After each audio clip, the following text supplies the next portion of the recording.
All right. It's been a while since I've had one of these false starts, but it looks like James on chat was kind enough to remind me of what was going on here. All right, so let me start over again. All right, so thanks for joining the session. We're looking at the Astrocast website again today. So far, we've done a pretty decent job. We basically didn't have anything at all on the website when we started this project. The video model exists along with a couple of other bits of the components. The calendar exists. If we go to the schedule page, we can see the upcoming calendar. We also have this nice little web component that will do a countdown for us to let us know when things aren't working or when things are going to be coming up to the next episode. It's using this Astrocast countdown web component. The last session was pretty interesting because somebody joined and reminded me of a CSS only solution that worked as long as I was happy making the concession that the videos were only ever going to be 16 by 9. Since this is my code and my videos, I guess I can make that assumption that I'm never going to change that, at least not until sometime far into the future. So this web component is more or less not needed anymore. So that's going to make certain aspects of this a lot easier. The queue stuff is set up. That's doing some things with some messaging in the background for sending emails when users register, which is something also that people can do. So people can go to astrocasts.com. You can go ahead and register for an account. They'll send you an email in the background. They'll let you verify your email address and whatnot. So that all works. Once you have an account, we have some features where you can actually track progress. So if you go to a video you've already seen, so I'm going to go to this one here, I think, and it should, if I've already viewed it, it should skip me to where I was. And actually I need to log in, because if I'm not logged in, it doesn't know about that. So here we go. Here we go. So this one's actually going to kick me now up to an hour because I've been an hour into this episode. So I'm going to try and make more advantages for people to actually create user accounts to give them more value than just providing me with users. So that's going to be the first one, is being able to remember where you had been in previous episodes. I'd also like to be able to, on the browse pages, show you which episodes you've already seen. And we'll also be able to do things like watch a series so that it'll let you know, send you an email or whatnot if you end up, or if I post a new episode in a series that you're watching. Let's see, where else are we? We did add a little bit of a settings bit, and I don't want to do anything with this today. We do have a settings tab where you can take your user and set your preferred time zone. So for me, I'd want to set this to Chicago. Here we go. And this doesn't do anything just yet, but what I'd like to have is this page here actually list out all of the times that are coming up in your own time zone, so that if you're logged in as a user, you don't have to just know that I'm talking 4 to 5 US Central Time. I won't have to say that anywhere. It should just tell you the time in your time zone. There probably would also be a way to do that with JavaScript, even if you don't have a user, but my long-term goal is to make sure that at least users will be able to see things in their own time zone. Let's see what else we have on here. So tonight, what I'd like to do is do a little bit of cleanup on the upcoming sessions and scheduling. And I'd also like to tackle the Vimeo API, because there's a couple of things that I would like to be able to do. I'd like to be able to get the thumbnail information from the Vimeo API, and also the duration, because those are things that I'd have to enter manually, and possibly also the published date for the video. Mostly because this is just manual labor, that it would just be easier that once I've added a Vimeo ID to a video through the backend, I just want it to just build this stuff for me. We're not doing anything with the thumbnail.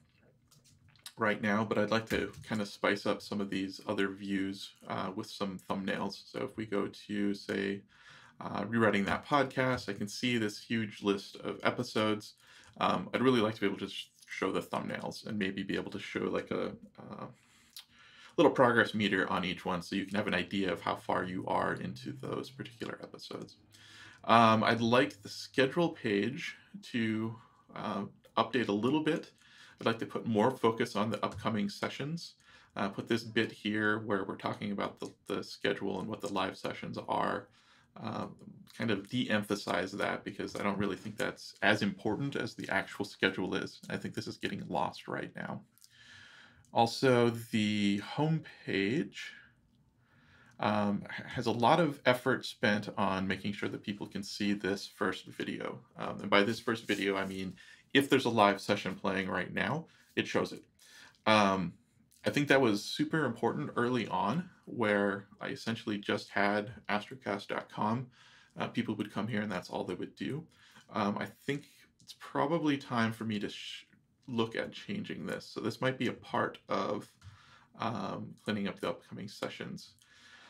So I'm going to add a different section here. It's related to it, but not really. Move to now live in header, remove player from homepage. Because it's really what should be on this homepage is more salesy stuff, not sales necessarily, but to tell people what this site is about. I'm not sure there's enough information here. This is kind of cool, but it only shows up when people are actually here. And it has all sorts of weird requirements. It's doing the player in the background the whole time, checking Twitch to make sure I'm actually online and all this other stuff. And I don't think that's necessarily the right way to go. I needed to work on something real quick. So what I'd like to do is, this was on the list for a long time and it's not there anymore. But I was thinking about using something like Pusher to be able to notify on all of the pages, something like the Headway app little icon here that says that, something has changed. I like to have like a red circle show up, like a broadcasting now sort of thing, where it says now live when I'm broadcasting. So rather than having this show up on the home page, would actually show up on every page, and then clicking on it would take you to the live session that's actually in progress. So right now, that would be this one. And so this page also has the video on it. So really, this actually makes more sense to me. Since I'm now able to create a page that represents exactly what I'm looking at, or the episode that I'm actually on, I think it makes sense to actually put this here. And while it makes some infinite bows here for a little while, I'm going to double check something. I need my...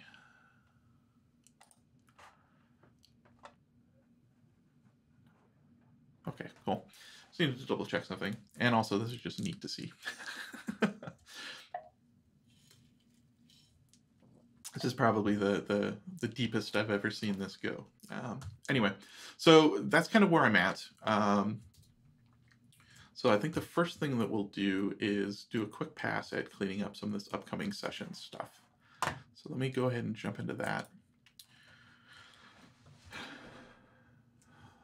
So the main thing was on this page here, the live sessions. I have recent sessions, which are sessions that have already happened in the past. I have current projects. I have this description of what the live sessions even are, but there's nothing here that shows the current session that's live, which just doesn't make a lot of sense to me. Part of me also thinks that maybe this live sessions and schedule page, maybe I don't need both of them, but I'm going to leave them here for now. But what I should do is list this upcoming scheduled sessions on the live sessions page. Because I should always know 1 or 2 or 3 of these that are coming up, and I think that's what people would probably be interested in looking at. They might be interested in the current projects, the recent sessions, but if I have sessions coming up in the near future, I think I should display those here. All right, so let's go ahead and go to the live sessions. All right, so I'm gonna try to drop this to the bottom and see how I feel about that, because the description is nice to have. I don't know if it's gonna matter for like SEO purposes or whatever, but it's not really doing a lot here right now. So this will, The other thing I was thinking was maybe bumping it over into a column. So let me try that instead. So we have completed projects, sessions. All right, so if I do this same sort of thing over here, recent sessions is not empty.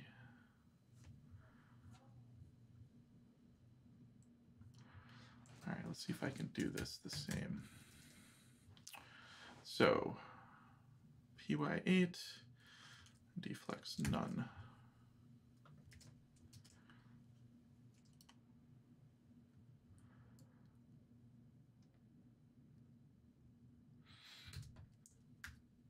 Ooh, that's not what I wanted at all. And deflex none.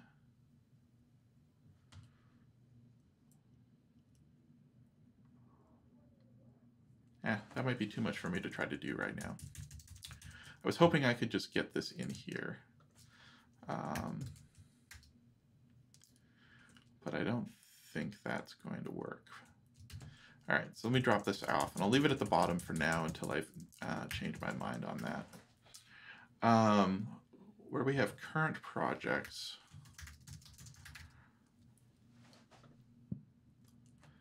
let's see if I can do upcoming sessions. So something similar to this.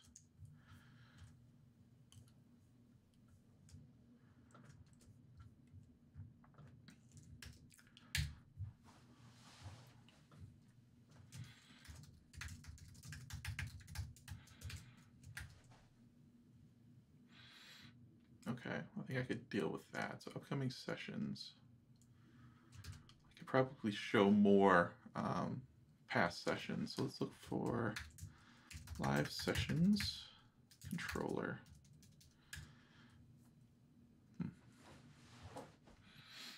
All right, so we're doing next event, recent sessions. So find most recent sessions. Max results is null.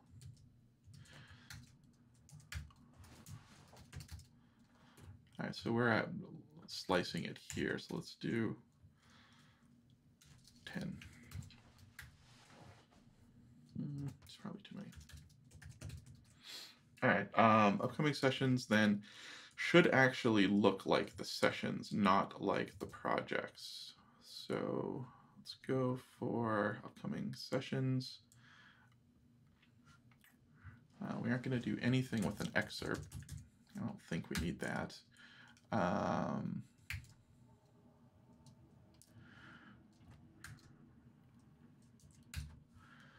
We have a session repository,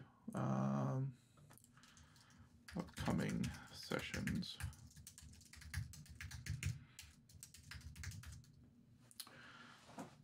Find current.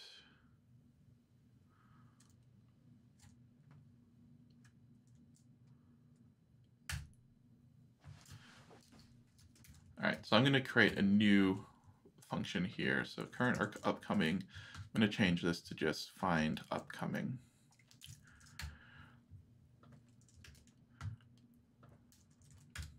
So find, actually current or upcoming probably, actually that would work.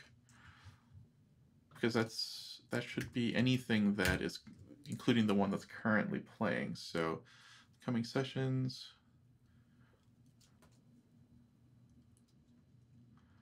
All right.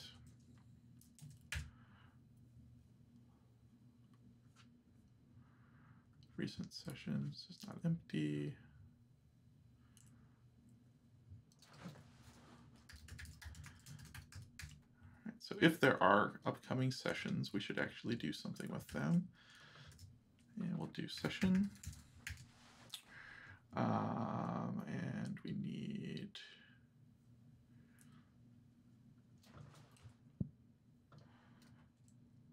let's find where our sessions were up here, because we'll make it look like this.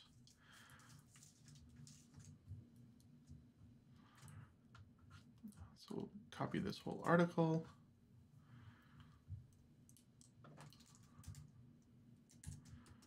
See if we can just use it as is. There we go. All right, upcoming sessions. So we can see that this episode that we're doing right now technically is an upcoming episode in terms of where it's at here. However, it's using session.broadcast instead of scheduled. So we'll do scheduled broadcast.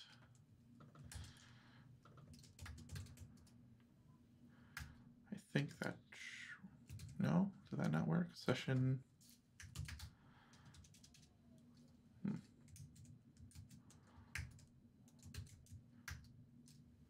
Why is it showing up then?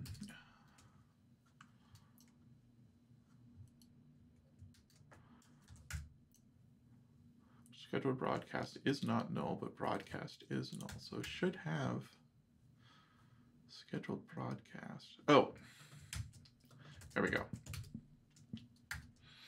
Okay, cool. So November 6th, which is in the past. But the main reason there is because I haven't set the actual broadcast date, which I don't set until I actually publish the video. So this is actually accurate in this case. It just looks a little weird. I think the nice stuff that comes from this is better than trying to change it. So I'm going to leave it like that. I'm going to remove this max width.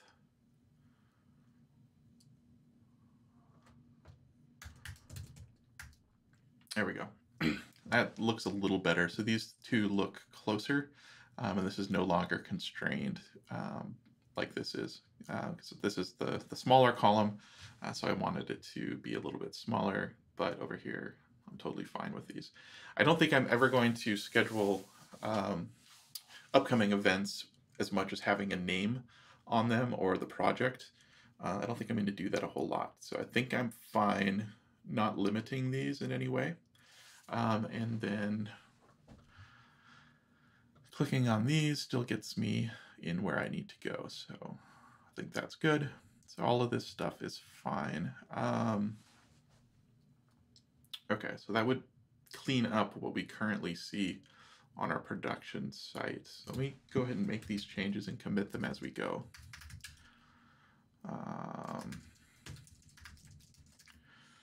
So what do we do?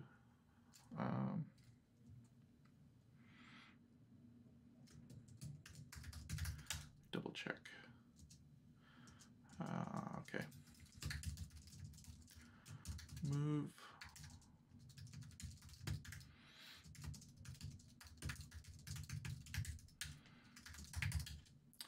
So the other thing I think I'd like to do is figure out if a session is happening now. I think there should be some sort of tag or something on that. It's no longer an upcoming session in that case. It's actually happening. Yeah. Well, let's see how it looks before we do that. On the browse page, I think the browse page actually needs to show them as well. So the browse controller, right now we're doing find most recent sessions. Current or upcoming. I think we just need find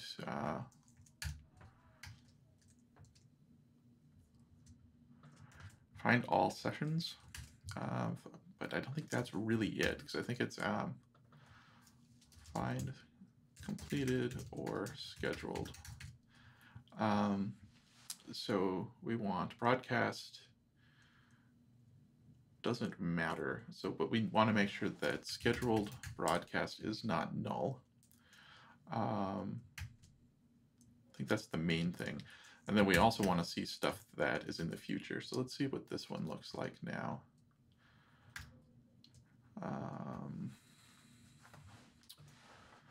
Duration settings.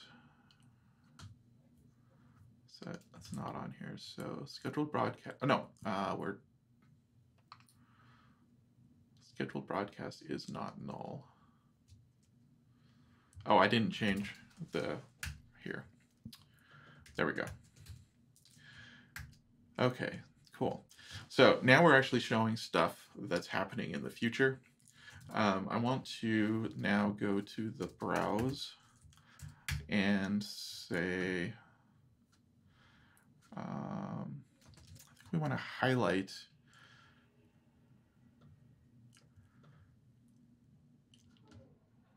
I want to find a way to highlight this. So let's go where it says November. Where does it show the date?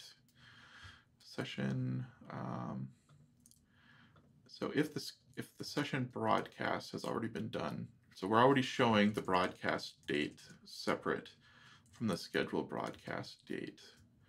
So what we can do here is we can remove this, and let's do something fun here. So font normal, font text. Actually, let's do block.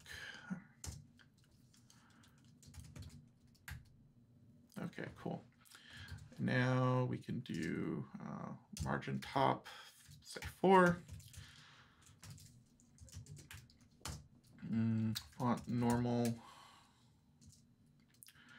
PY2, and then PX4.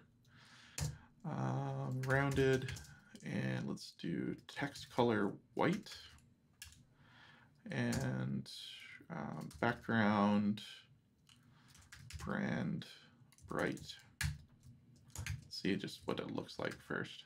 Okay, cool. Let's actually do this as inline block.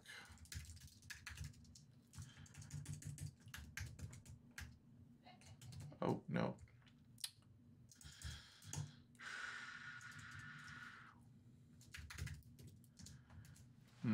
Might need to do something different there.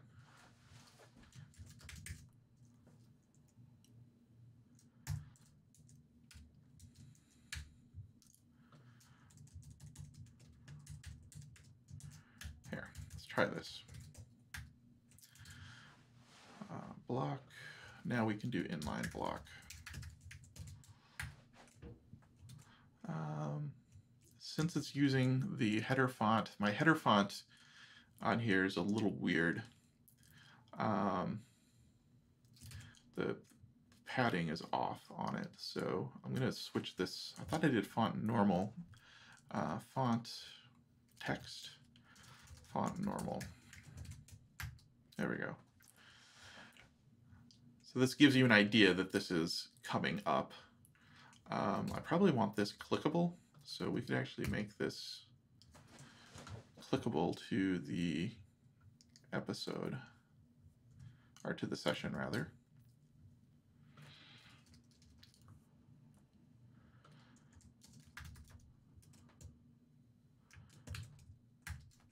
Oh, and then no underline.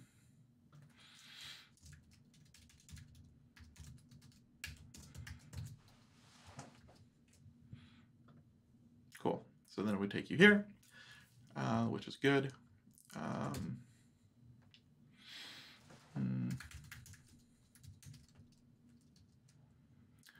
So what do we want to do? We want to do text white, text brand brightest. There we go. That's not really what I wanted, but what can I do here? So there are different versions of gray. Gray lightest.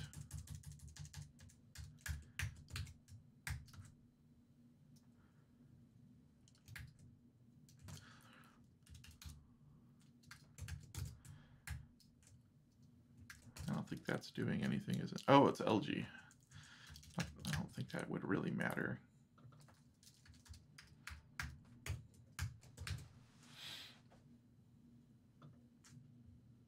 Okay, well, that's a little better. Okay, cool. Let's go ahead and go look at our site and see if the deployment went all right. Live sessions, yeah, shows upcoming sessions. starting to feel a little more cluttered here, so I'm probably gonna have to figure out a way to separate these things a little bit more, but at least for now I think it's okay. All right, so okay.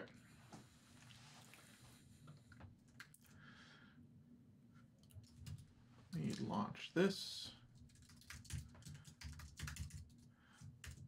I could probably change this a little bit more.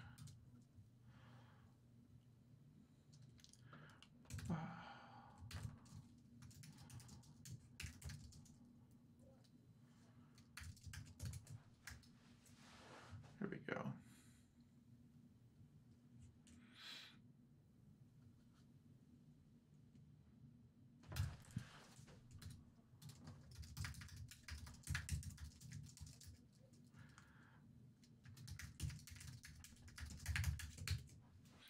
All right, so we'll let this deploy.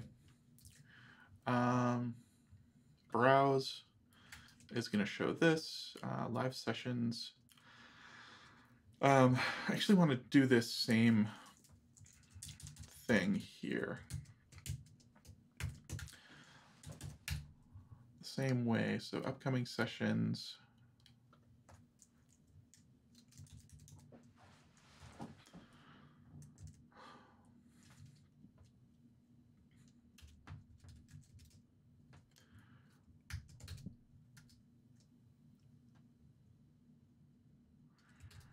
And maybe let's move the session number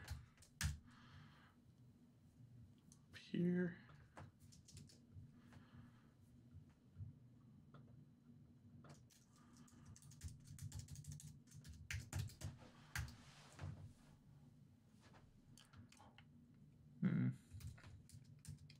I'm not 100% sure I like this, so I'm going to leave it like this for now.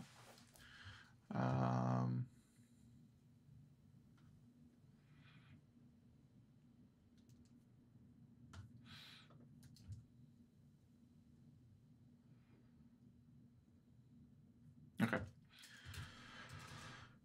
So let's see here. So we did upcoming sessions and scheduling.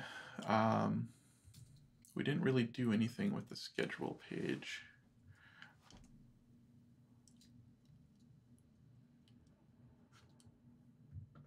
Browse.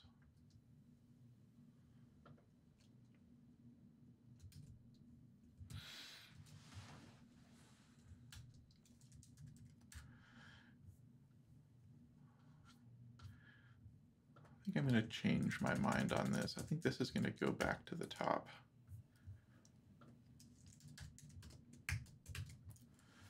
Just because in terms of understanding what's going on, I think it makes sense to put that there.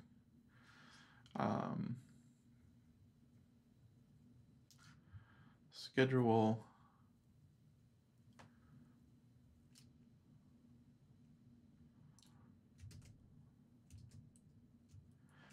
I'm going to move this up higher, I believe. So schedule html.twig.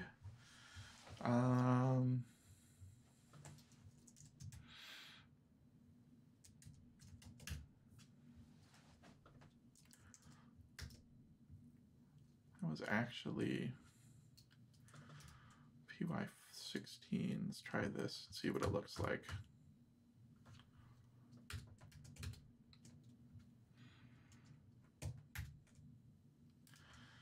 All right, so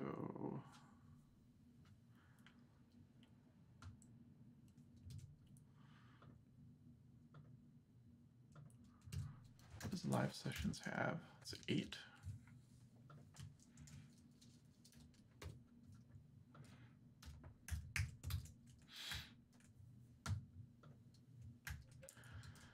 And we can do this to H1, upcoming live sessions.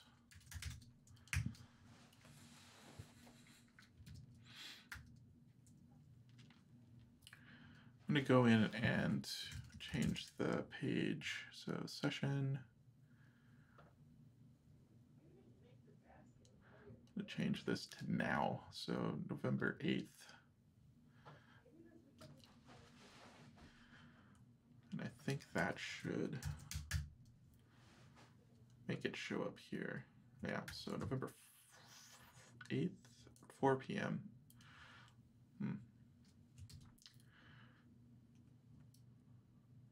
That was actually earlier today. Okay. I think what I'm going to do,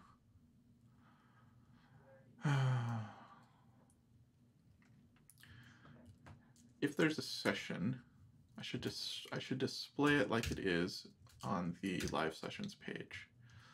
So recent sessions, we'll do this.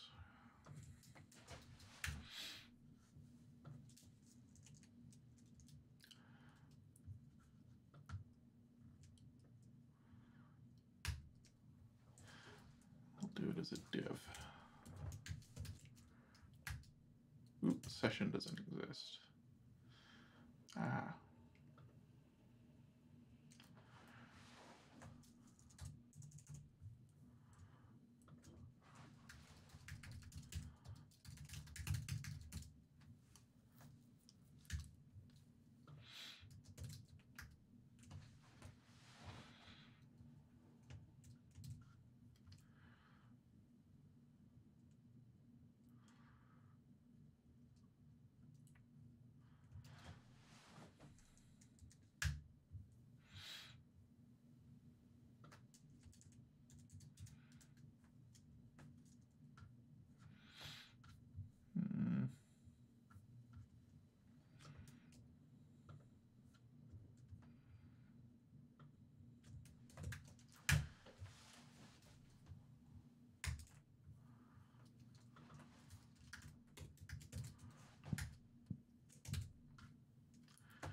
I just did this, so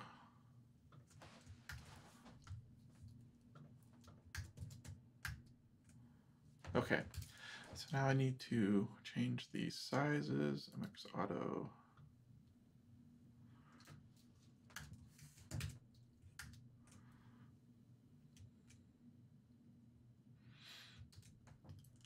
And session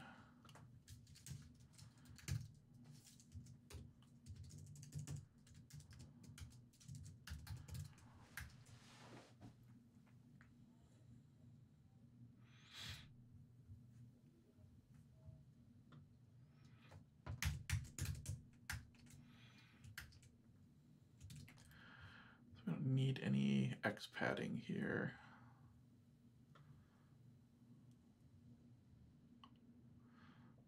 Actually, we don't need any of that. It's at leading none though. All right. PY4. Okay. So if we copy this,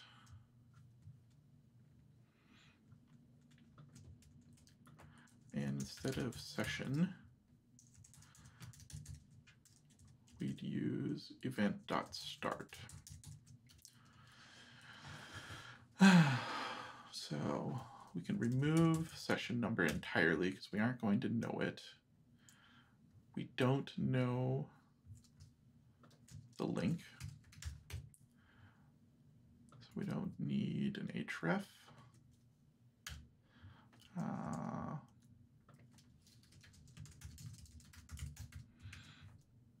And we don't need a project.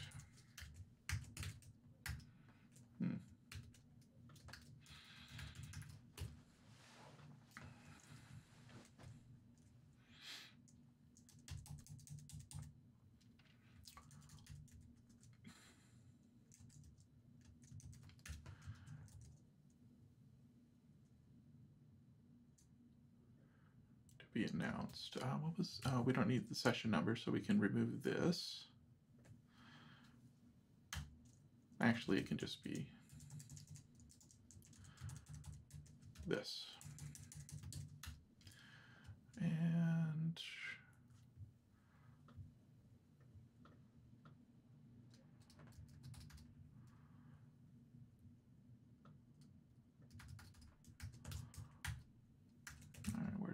object.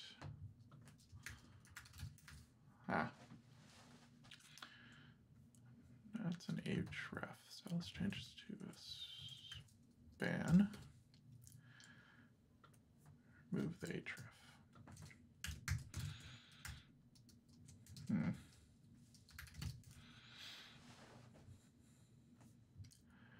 Didn't we remove it?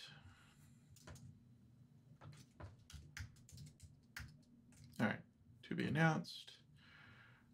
I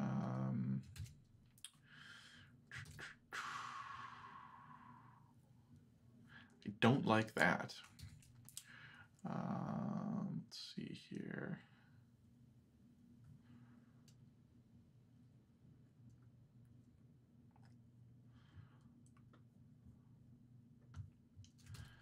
So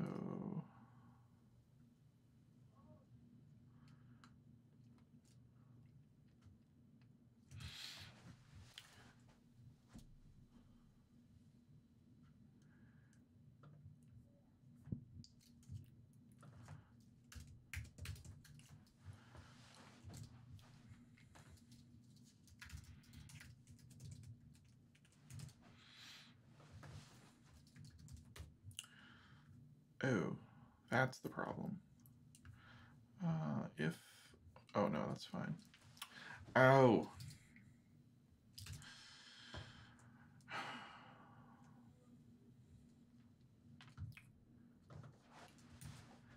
I see what happened here. I removed it from the wrong one. So this is the one where it is actually an article.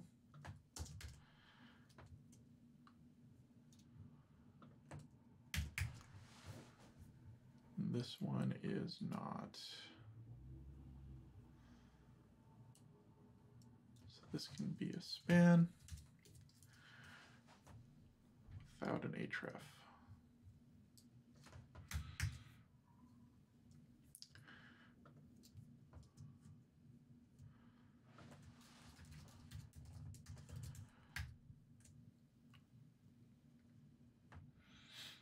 Okay.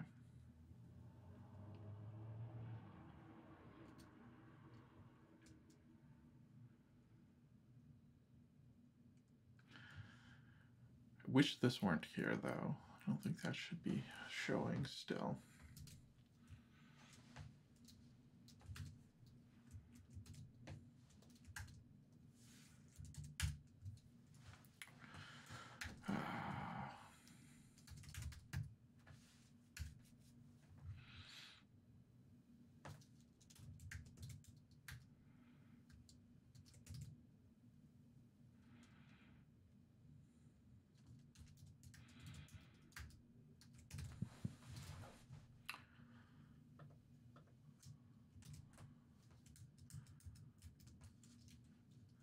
I guess it doesn't. This is coming because it's actually in the DB, I think.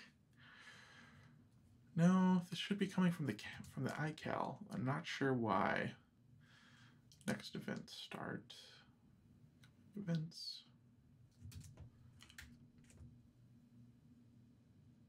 Well.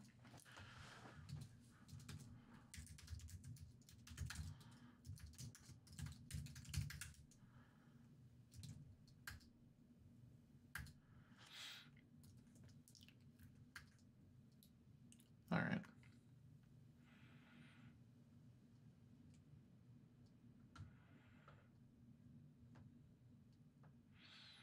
Okay, cool. So I think I'm actually okay with this. How this looks now, coming live sessions, talks about what they are. Let's see what happens if I put that on the top again now. Been kind of going back and forth on how I thought these should go.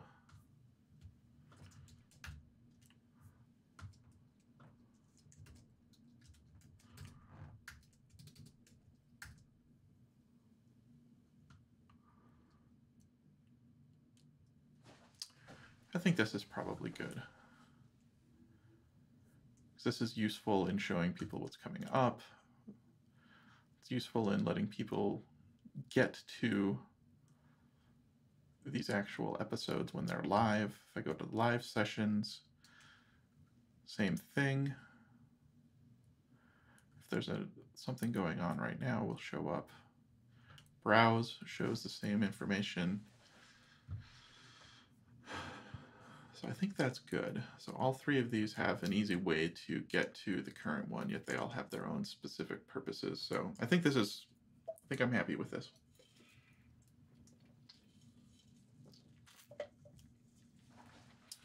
I don't think I'm going to do anything with the home page just yet.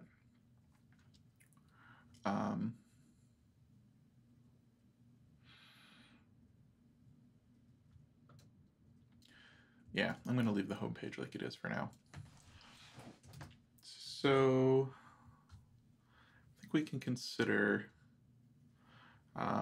clean up upcoming sessions and scheduling. Good. I'm happy with these.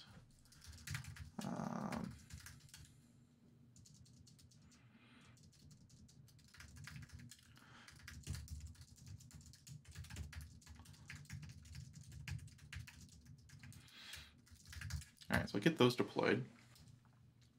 Now we can start looking at the Vimeo API. I'm going to move this to the bottom.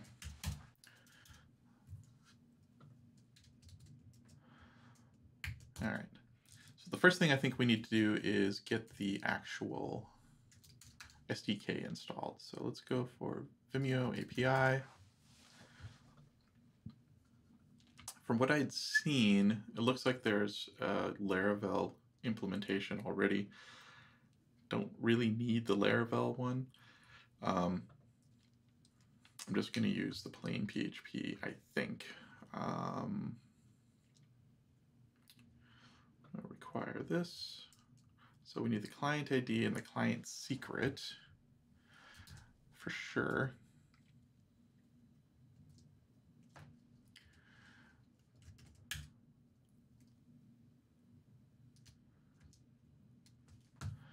I'm going to move this off.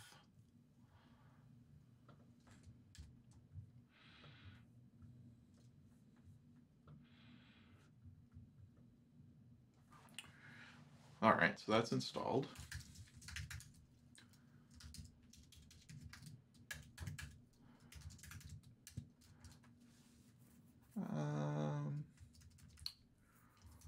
Client secret and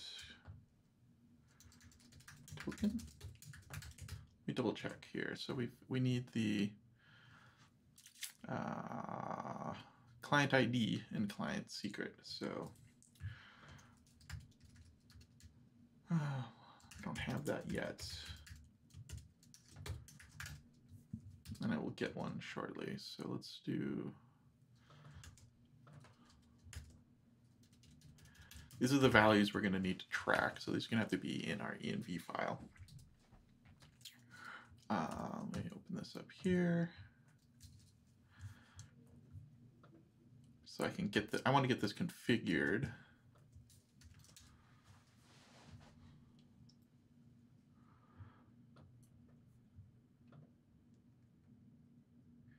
API apps. All right, cool. So I had a client ID, but I don't. Client secrets, okay.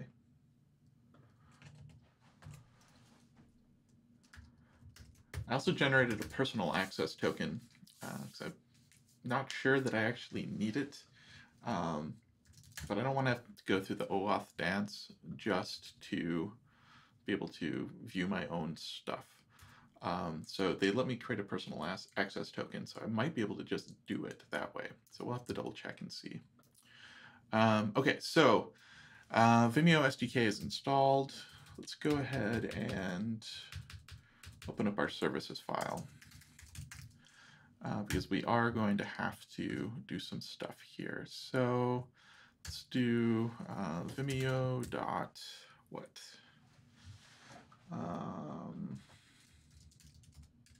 Oh, actually we had that in here. So these values.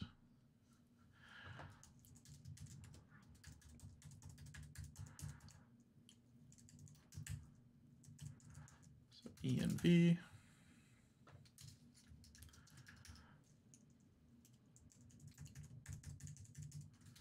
So these are setting the default values in case they aren't set in the .env file or the proper environment. So these are sort of the fallback values. And then we define the versions that we want to use here. So let's do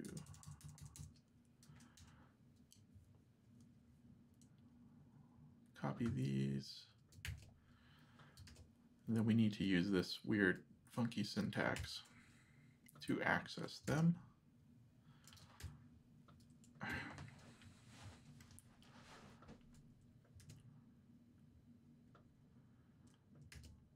So this is new Symfony stuff.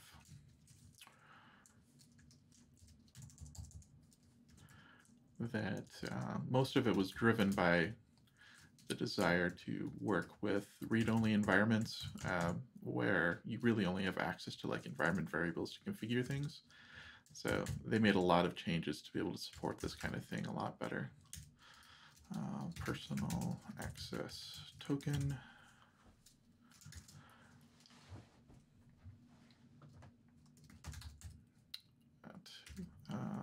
Client ID.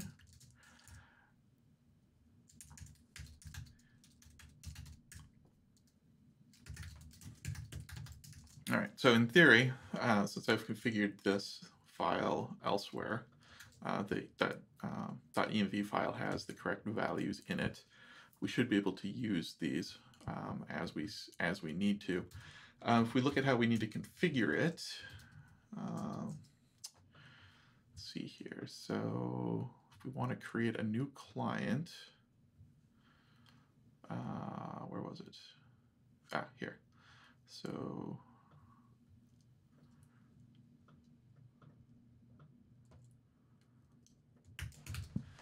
all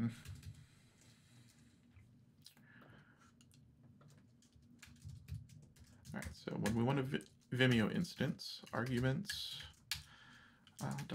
$client ID. Let's see if we can click in here to see what they're actually called. Yeah, client ID, access token. So access token generated using auth2. Awesome, so I can just use that then, which I might not use out of the box just to see if I actually need to. So I'm kind of curious to see how much I can do without it. So when our client needs this, then we will pass in Vimeo client ID.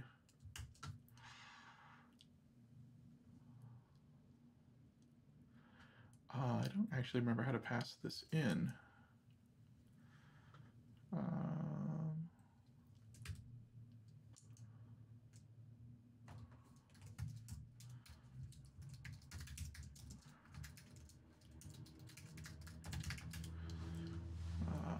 Parameters, here we go. Okay, it's just the percent.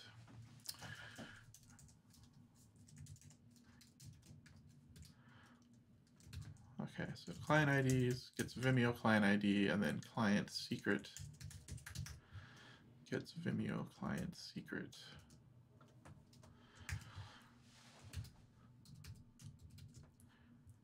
All right, so how are we going to use this?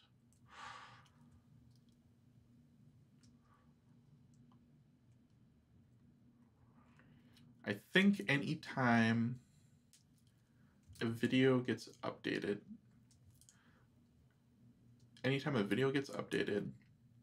and has a Vimeo ID, we should do something. So we should actually go make sure that we get the most updated information. So right now, what we have are some, okay, so we have some listeners that are doctrine specific. So we can do the same sort of thing here, where if the entity is an instance of a video and the entity has a Vimeo ID, then do something.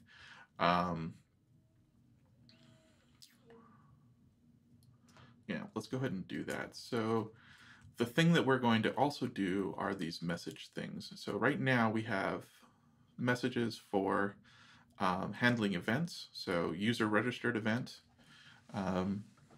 is just an event with a user ID. We also have two commands. So send email verification email. So this is something that happens when a new user is registered. And then we also have send user registered admin email. This is the email that goes to me when a new user is registered. And then we have the message handlers, and these I haven't broken up quite as nicely yet, but I think I need to, because looking at them is a little confusing. Because some of these are command handlers and some of these are event handlers. So send email address when user registers. So this is an event handler that dispatches an event. It seems like a little overkill for this particular situation, but also not, because it is handling users registered. Send email verification email is something that could be dispatched from elsewhere, so it makes sense to have this. It just sort of feels pretty heavy-handed for what we're doing here. So message handler, I think I should move these right now. So this is listening to an event handler, so we should move this. Oh, no, I don't remember how to move. Refactor, move to event.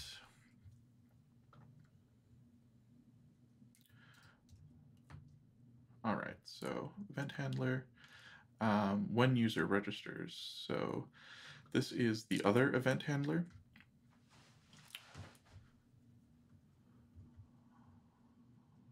I'm going to refactor this, move to event. And then I will move the other two to the command namespace. Oh, here we go.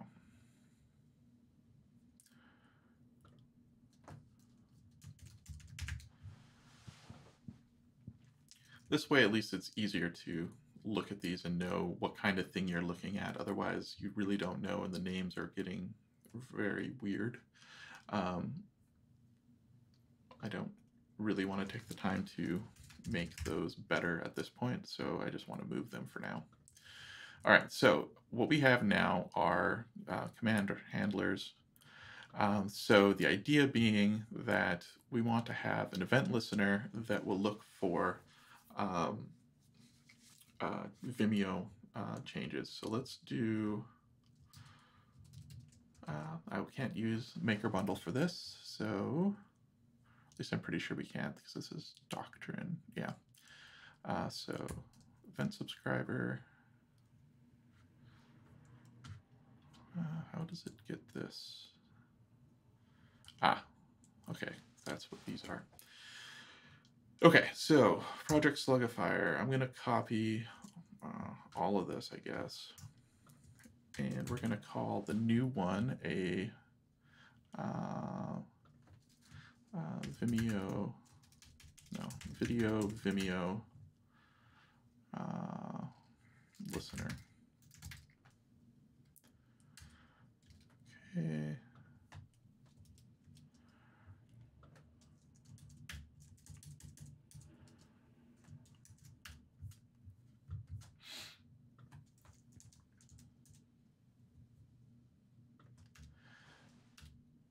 And then we need to bring this stuff in. So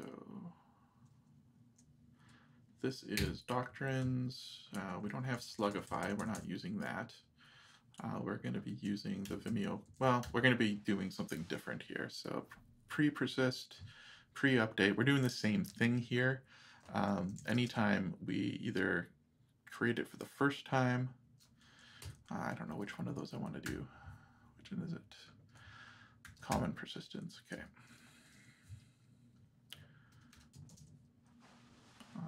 Common persistence. And we want to do sync. We'll just call it that. So sync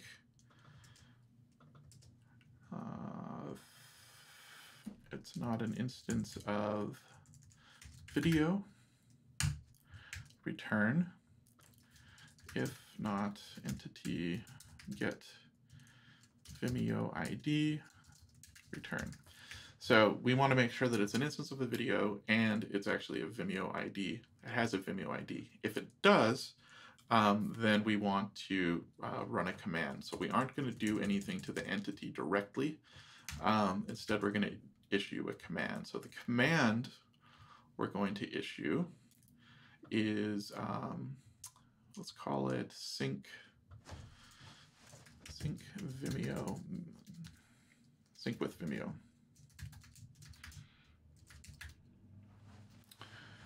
And we will have it implement our marker interface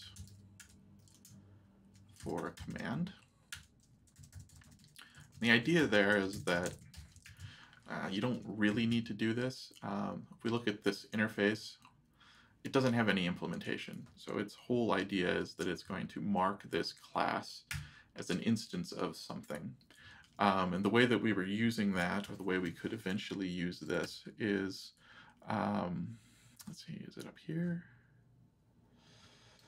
It's in the messenger. Here we go. The way that that could be used is to say, for this routing, if we wanted to have two separate queues for events and commands, we could enable this. And since it would look, it's essentially looking for this marker interface. If the message that is being dispatched implements command, then it wants to send through the AMPQ command transport. Similarly, if it implements the event interface, it goes to the events transport. But since that would require us to have two separate listeners, each costing $7 each per month, which, you know, at this point it's not a huge deal, but I mean, it wouldn't be a huge deal if this were actually a massive project, but for now that it just doesn't make sense. I didn't really consider that or realize that was going to be an issue until I tried to deploy this, and I was like, oh, yeah, we're just going back to everything being handled by one transport. Anyway, that's what the idea of this marker interface is. I think it makes sense to do anyway in case there's other stuff we want to do that's similar to that. So if we look at what our other commands look like, it's essentially just a simple immutable object that has some data in it. The things that I think we should probably do is probably just send the video ID. And then let the handler do things with the Vimeo ID. If for some reason the Vimeo ID changes between times, this would fix that. So let's get our video object again. Video ID is a UUID, which doesn't necessarily matter here. I just wanted to make sure it wasn't supposed to be something else. So video string, constructor, and implement a getter. So this is the entirety of our command now. So when we go back to our Vimeo listener, what we want to do is ensure that we have access to the command bus, because this is going to be a command we're dispatching. So command bus, ooh.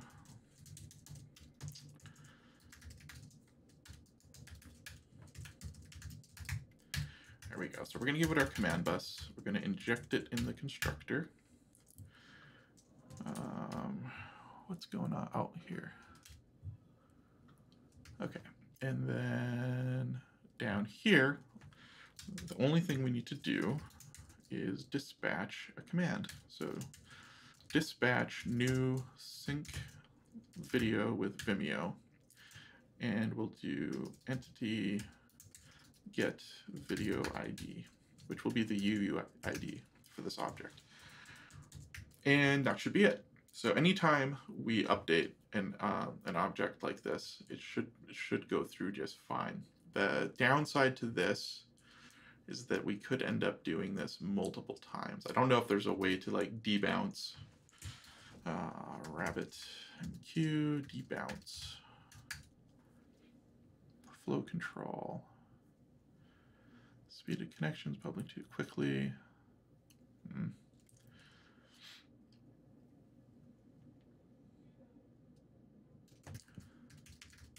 It doesn't even have debounce on the page. All right, I'm not going to worry about it now because it's probably not going to happen, but I don't know that it's not. So what we're going to do now is go into admin and go to any video. So let's edit this one. So this one doesn't have a Vimeo ID yet. I'm going to open up Rabbit.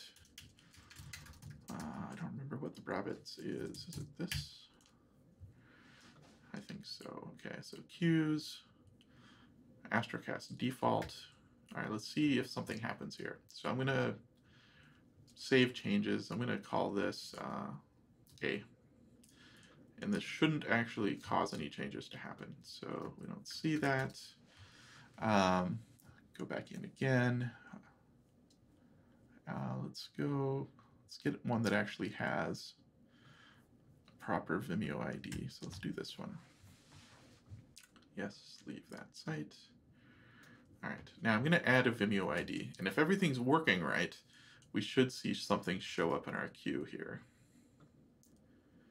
All right, let's see what happened. Nothing. Let's see here. Oh, yep, there is one. I just was looking too quickly. So get messages, and we can see we got a sync video with Vimeo message with the video ID for that object, which I don't know if that was actually the right ID. Yeah, so let's see if it was. Yep, so it's the same. So, so that's there, which is cool. So now we need to actually do something with this. And that's where the handler comes in. So we're going to go to the message handler. And now this is going to be, so sync video with Vimeo. So we're going to do a new handler called sync video with Vimeo handler. And I don't remember, I think we just have to have an invoke method, yeah, that takes that object, or takes the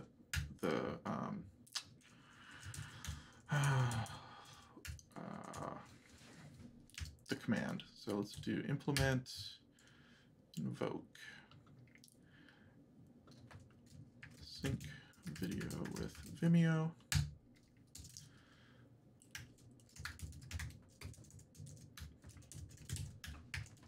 So first thing we need to do is get our video. So we're going to need to have access to the video repository. So we can find that. And we're also going to need to have access to the Vimeo client. We'll do Vimeo. All right. And then we're also going to need to have the object manager so we can flush. So private manager.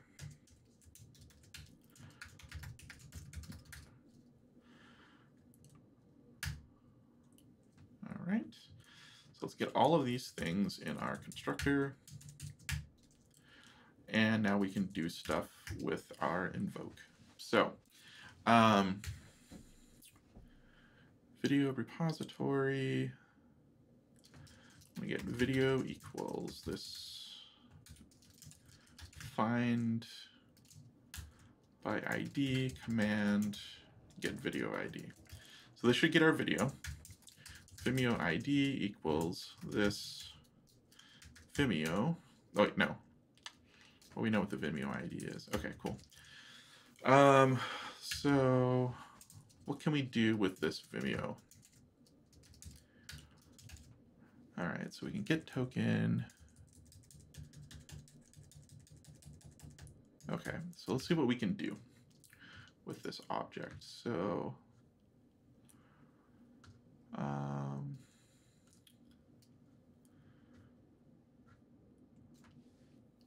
looks like we can just do request. Request.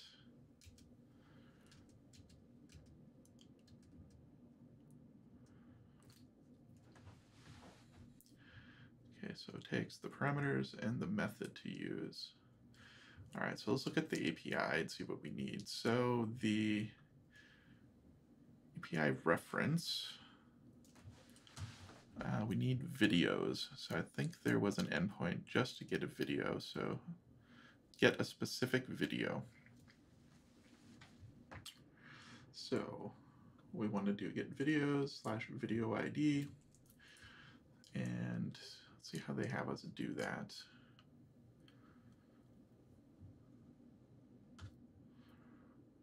Yeah, so you actually have to generate the URL. Okay, that's fine. So Vimeo request, videos, video, get Vimeo ID. We might not need to do anything else. So let's get the Vimeo ID for this value. See what it looks like.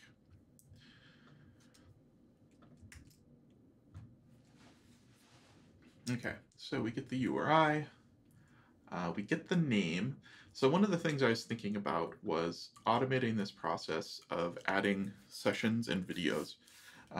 Right now I've been templating the name as being the date and the time, then the name of the project with the session ID, and then the name of the episode. So in theory, I should just be able to click a button and any new videos that have come in that match this format, I should be able to rename them or use the name to determine which existing video and session they should be added to. It's probably more work than I want to do right now, but that's kind of a long-term goal of mine, is to see how easy I can get this to work out. So I'd mentioned possibly getting the created time, or the modified time, and the release time. These two values are very similar, so I think created time probably makes sense. The thumbnails are the things that are interesting for me. I would very much like to get these, at least some of them. I think there's a duration. Yep. All right, so duration. All right, so let's do, what does this give me back?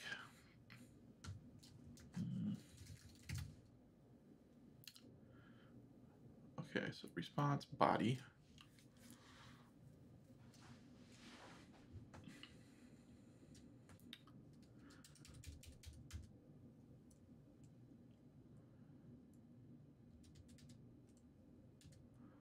Doesn't really tell me what the response looks like, so. All right, so we're gonna try and get that response body. So we'll do data equals response body. And then at the top level, it looked like we get access to duration. So we'll do video set duration. So let's try this and see. So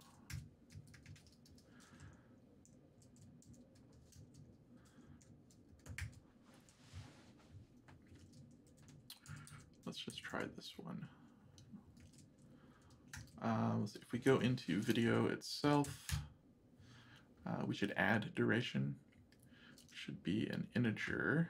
Do we have a number? There we go. Vimeo ID. Let's do duration that can be nullable. And then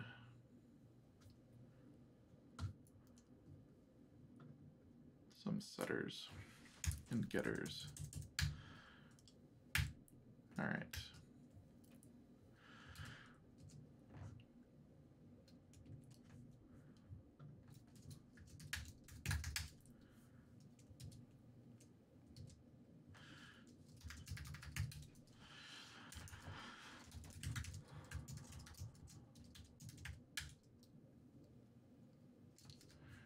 Let's double check this.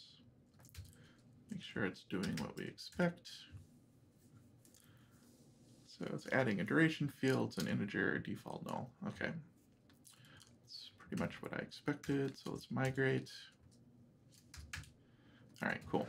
So in theory now, if we start our consumer, this should work. Object manager flush, which would be pretty cool if it works without us doing much else. The only problem with testing all of this stuff out as a consumer out of the box is, well, I don't get it. It's not easy to reset that up. On the other hand, if I set it to run and fail, as long as the consumer crashes, then if I fix everything, if I start the consumer again, it should just keep picking that message up. So let's go ahead and see if this works. Bin console, set your consume messages, default, no, AMQP. Okay, undefined index duration. All right. All right, cool. So it's going to keep picking that up, which is good. So right now it's dying on this. So let's look at what response looks like, because whatever the docs told me either misunderstood it or it was wrong. Body error. Ooh, requested video could not be found. Okay, so this must mean I have to authenticate as myself. So let's go back into services and let's see if this fixes it. I'm hoping it does. So $client, no.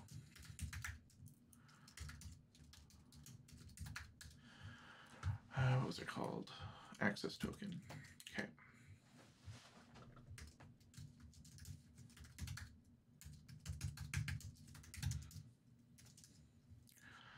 I think we called it personal access token. There we go.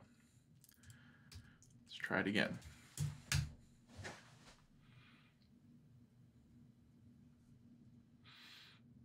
Huh.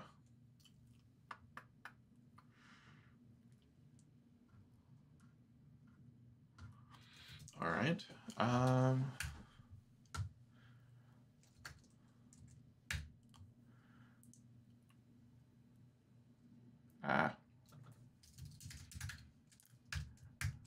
Was using the wrong name. Okay, so I got the right data. It's also possible that I don't need this services anymore, or this access token. So let's try it again. But first, let's go check our database.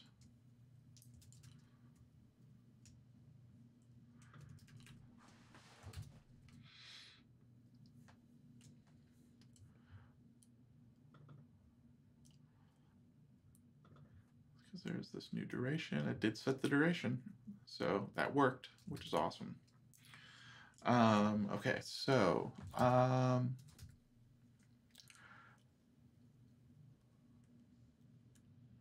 yeah.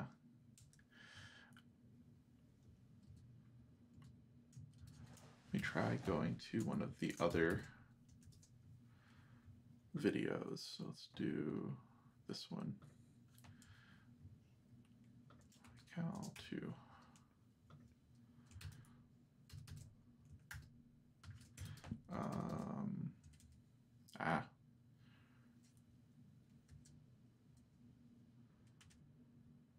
Okay, now it's giving me an error again. So it was two things. So please try again. Resource does not exist. Okay, cool. So we do need this access token. There we go. All right, cool. So now we can see that it's actually updating this information as it goes, which is awesome. Okay, so the thing that I wanted to know also was the thumbnail information. see here. That's a lot of stuff. Portrait. It's the user. Here we go. So this is pictures, sizes.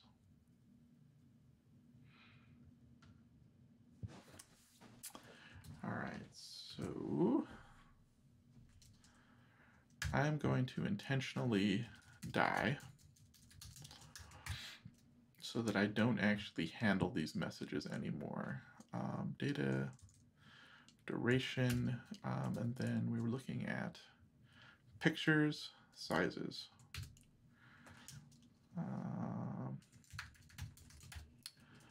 Data, pictures, sizes.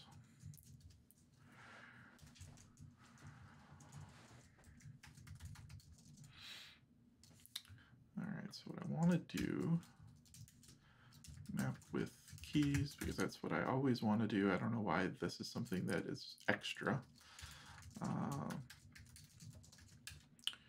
And I need to return key value.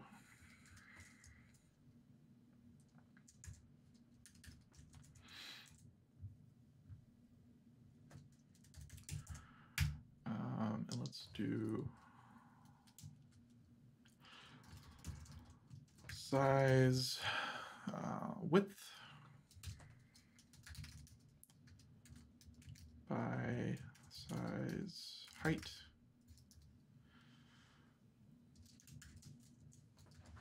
And then we want link. I don't think I want link with play button. Let's just try it like this and see.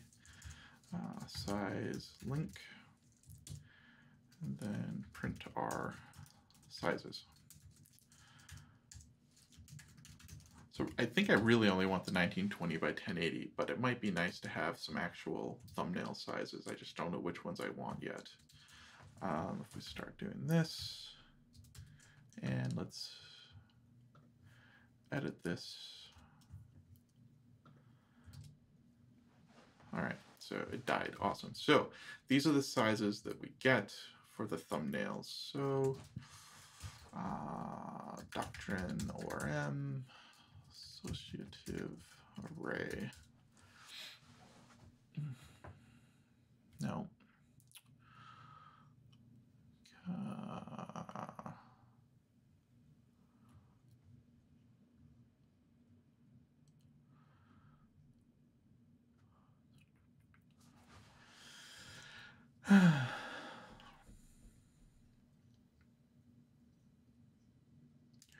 So I don't do this super often, but I'm going to do something just to get this done.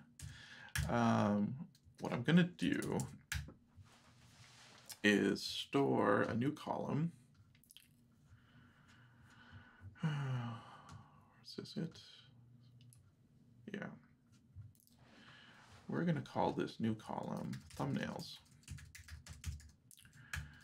And the value is going to be probably text. It can be nullable. And I'm just going to dump this associative array into it. Column? Really? What? All right, so this, what was this called? This was called thumbnails. That's what this should have been called. And then we are going to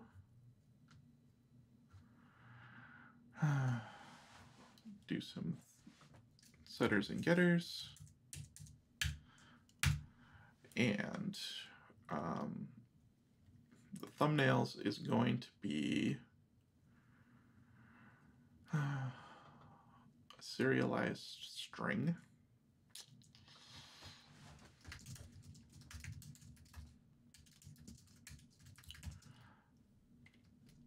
I wonder if I can do, well, actually, I wonder if I can do JSON type. I haven't done that yet.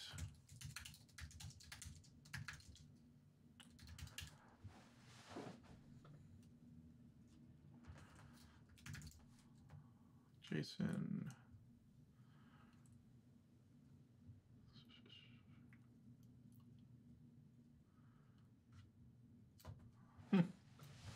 Let's do that. That'll be fun. Something new for me. Thumbnails, do type as JSON. I might not have to do anything else. That would be pretty sweet.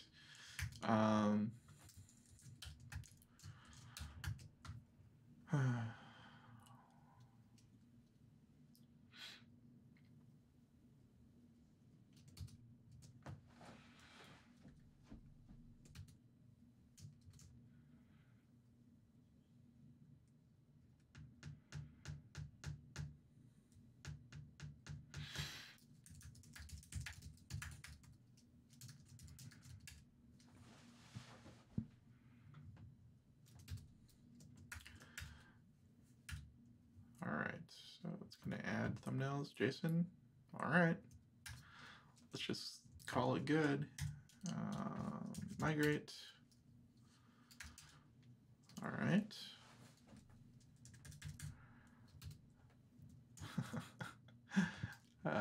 This will be pretty nice if this just works. I thought it was going to have to get dirty. Video set thumbnails sizes.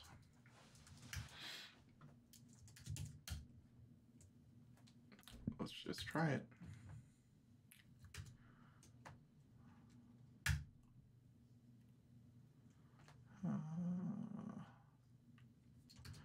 It didn't complain,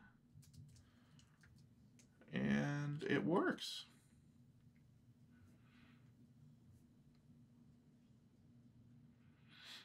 All right, cool.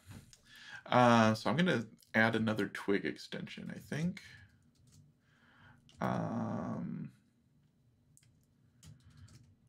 How did we do that before?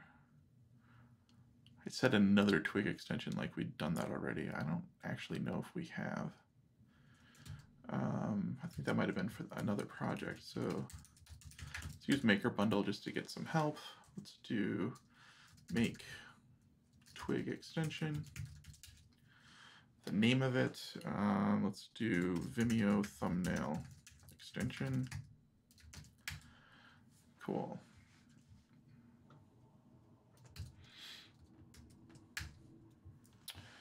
All right, so we don't want to filter.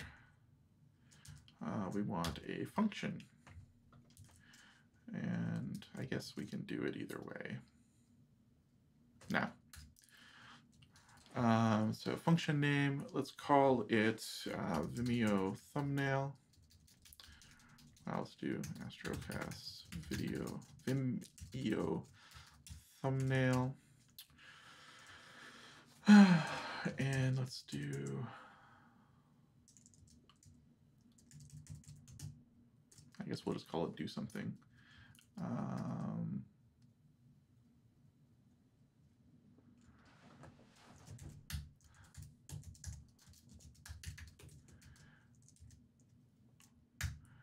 All right, so the value being passed in actually should be a video.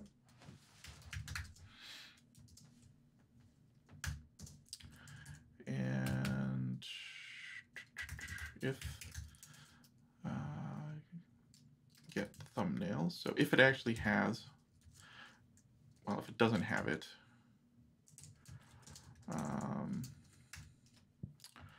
I guess return nothing. So this should actually be a little bit smarter at some point. What I'd like for it to do is to pass back a placeholder Astrocasts image, default thumbnail sort of thing. But for now, we'll just have it do this. Actually, let's do placeholder images size. Yeah, here we go. Images.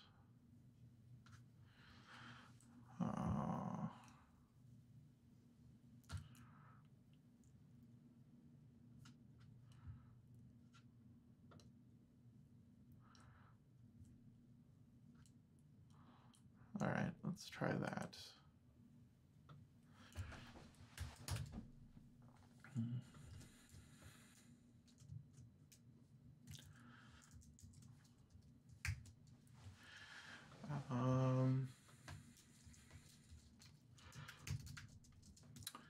Let's see, which sizes do we have access to?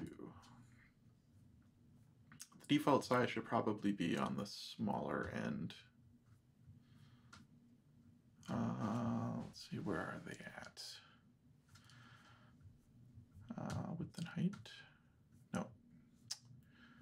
Pictures. Okay, so let's do 100 by 75 by default.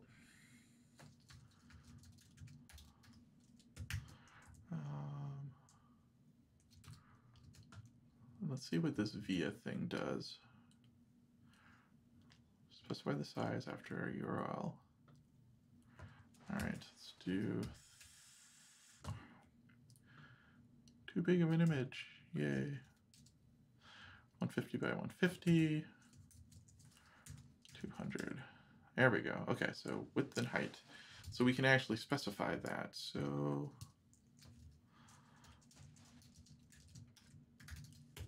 I'm not really going to want to use this often, or like in reality, but at least for now, it's going to be kind of nice. So if there is no value, otherwise, return value, get thumbnails, size.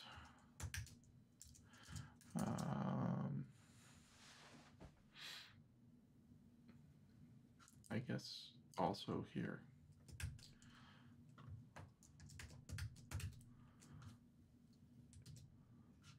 So, Astrocasts video thumbnail. I need to actually go to our site. There we go. Browse.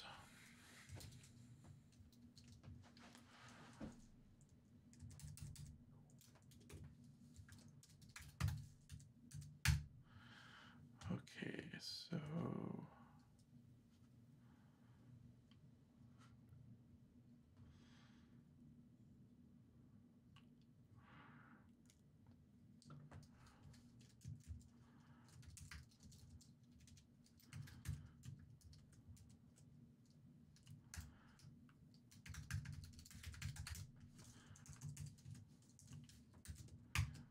let's see if this works. Okay, it does. Some of these should have videos though. 100 by 75.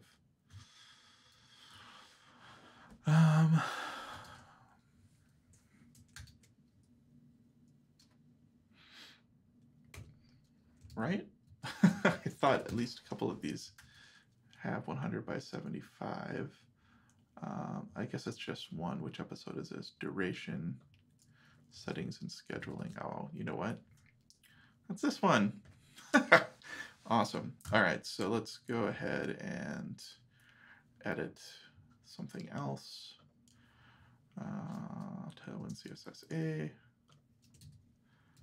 And then let's run consume.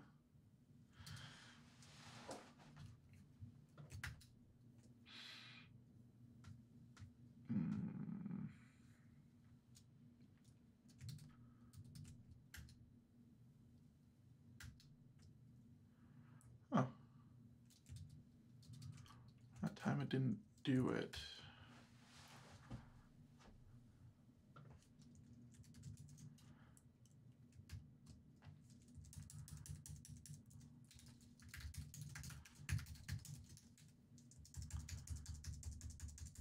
Oh. Okay, so this is fun. There's actually there's 3 messages on the queue now. So I'm going to purge them.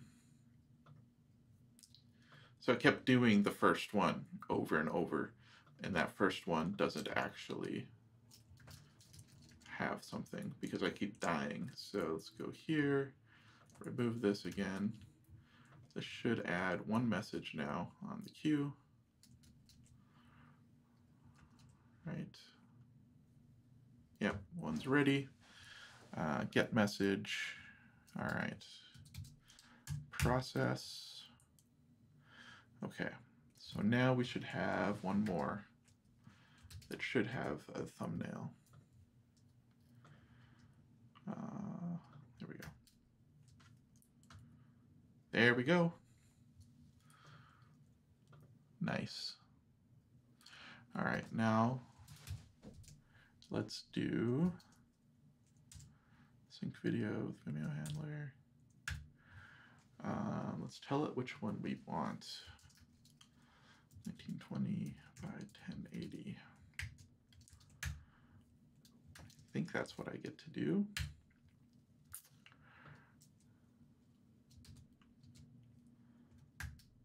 Ha, there we go. And it actually brought up an image that's 1920 by 1080. Very cool.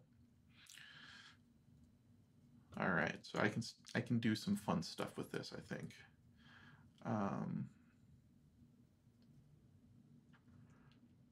Okay, cool.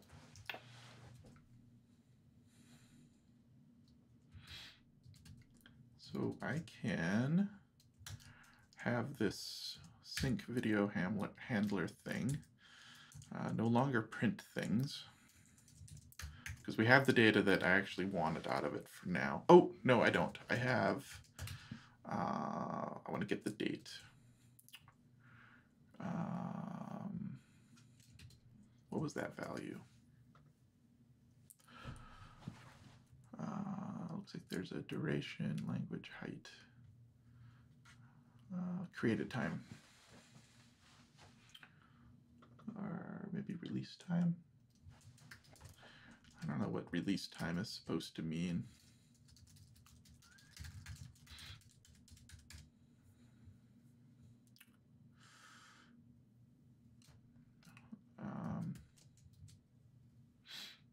Well, we'll just use that anyway. So let's see here.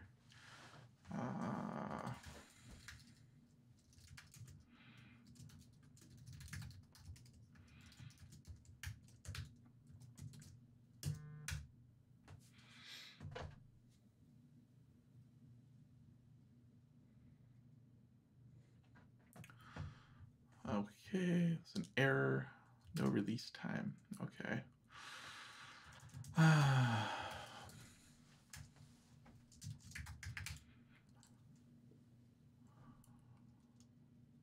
Oh, did I do that on response? Yeah, so it would be on data if it's anywhere.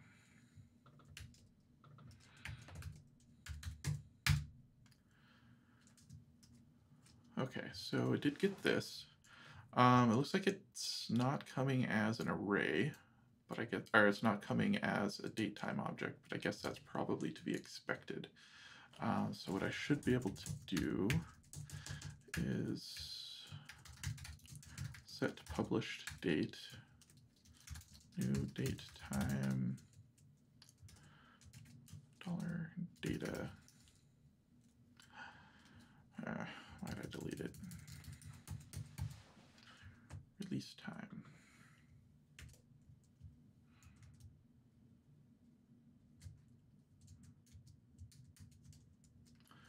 Here we go.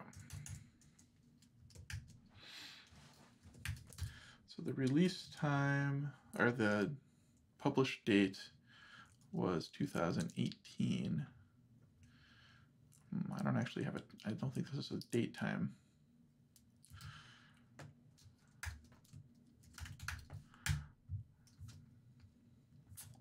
I need to change that.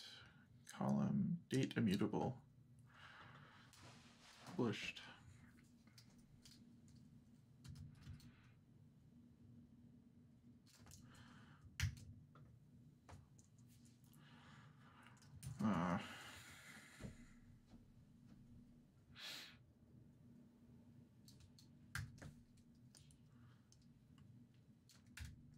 I guess let's leave that for now.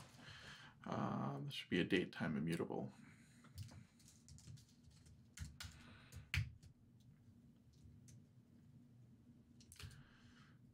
Which I don't think is actually going to change. the object at all. Let's see, so no. So let's look at this AC4. Let's see, did that have one? It does. So it's showing a duration now here, which it didn't before. It's not required, so that's good. Let's see.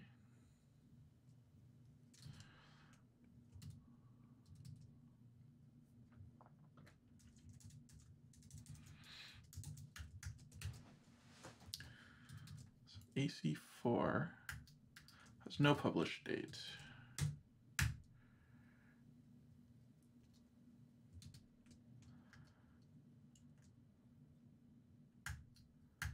And still doesn't.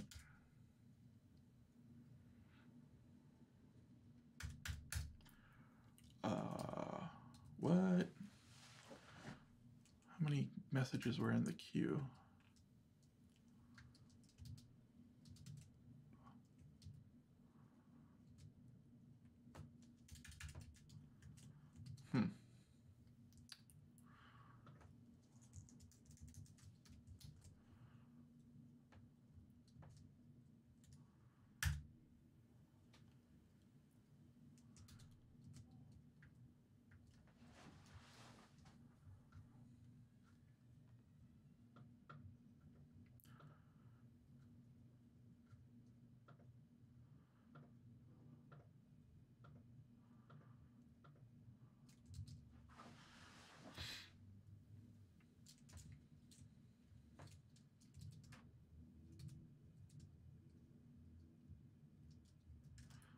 Huh.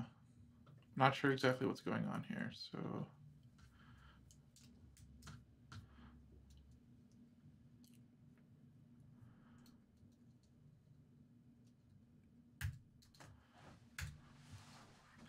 it looks like it's not ever actually finishing this.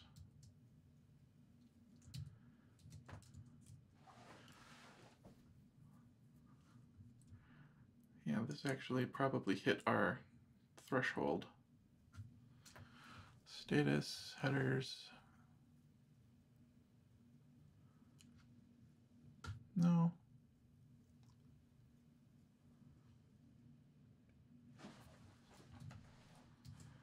Huh. I wonder if I have to return true?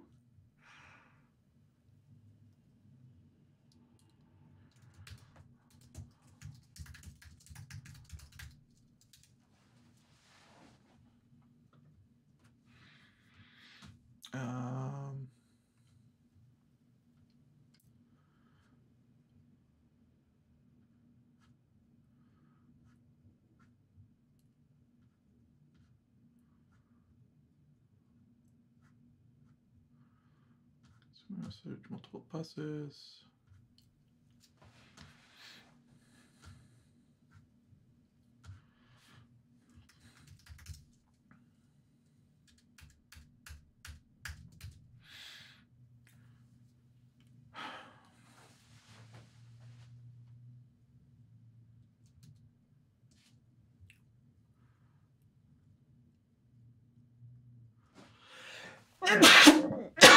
Whew, excuse me. This was all going great up until it looks like it's not actually doing the right thing. It's almost as if somewhere along here it's failing silently.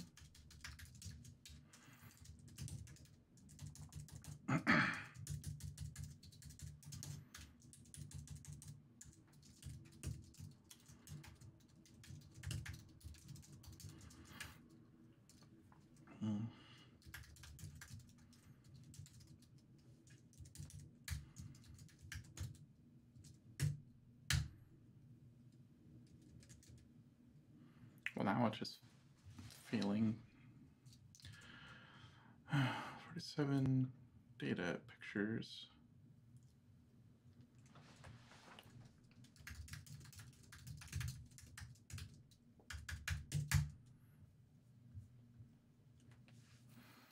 Oh.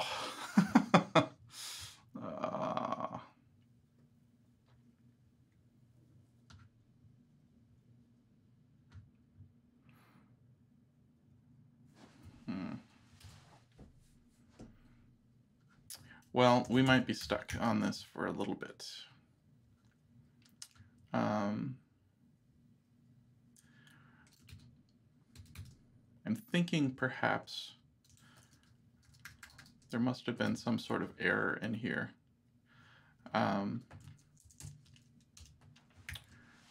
Because it started acting weird when we did this set publish date.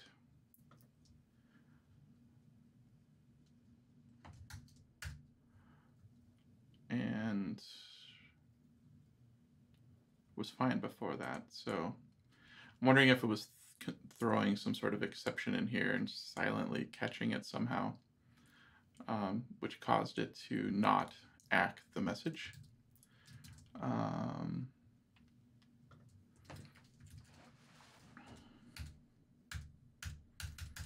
Unless there's something specific in here that I'm missing. How to use messenger component, ACK.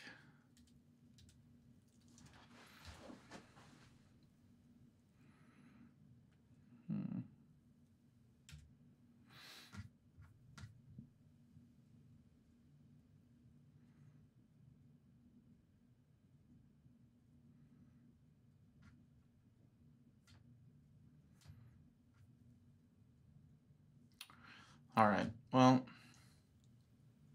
I'll have to look at this possibly before next Tuesday, see if I can get this up and running. I think we made pretty decent progress on it. We did get the thumbnails. We are actually showing the thumbnails, which makes me super excited. So for any of the episodes that get updated since then, we'll actually see those values.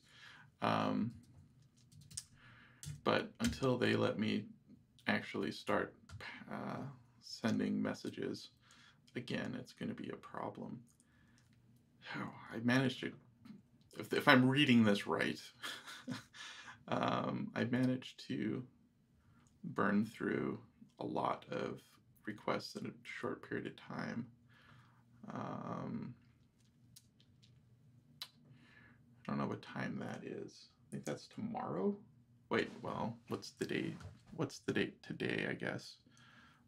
This is 4:44. Yeah, I think that's in an hour. What time is it UTC? Yeah, that's gonna hurt. Okay, cool. So I'm gonna not do anything with this right now, I think. I'm gonna leave this go and then maybe pick this up again next week. And hopefully between now and then, I'll have gotten a little closer. So we managed to use the personal token, the client ID, the client secret. We did get thumbnail and duration. Publish date, not so much. I'm not sure that that's actually working. I'd also like to do published date to published as a date time. So I think this is probably going to be part of next week as well.